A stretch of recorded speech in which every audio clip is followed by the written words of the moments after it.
पृथिव्या अभिरन्त्वान्त्रवसु गृणामन्तः देवाय तमहि महि ओम कुलदेवताय नमः क्षत्रियस्य जनि रसि देवान्ते तन्त्रमन्त्रे ओम नवसंभवाय स्मय नमः शंकराय च मस्कराय च शिवाय च भैरवाय नमः भैरवाय नमः देवी तद्वारा इन्द्रं संगादेन तरुणे नारसिंह तरुणे कुमारेण च थपर्ण रेणुकान्तेन वसुः भैरवाय मसुन ओम वेदमादिकेन मनाति कसना सरस्वती सुभद्रिकां पितपितवासने ओम प्रतिहं दिनवासने स्वाय मद्वासने नमः ओम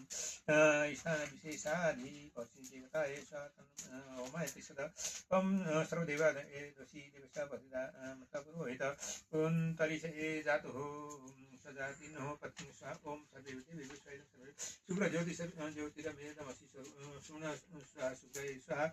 ओम पंचपांडवे स्वाहा पंचपांडवे नमः ओम भीमसेनाय स्वाहा भीमसेनाय नमः पृथ्वीवैश्वाय स्वाहा नमः पितामह वैश्वाय स्वाहा पर पितामह वैश्वाय स्वाहा नमः पितृगतम स्वाहा नमः पितृव्यस्वाय नमः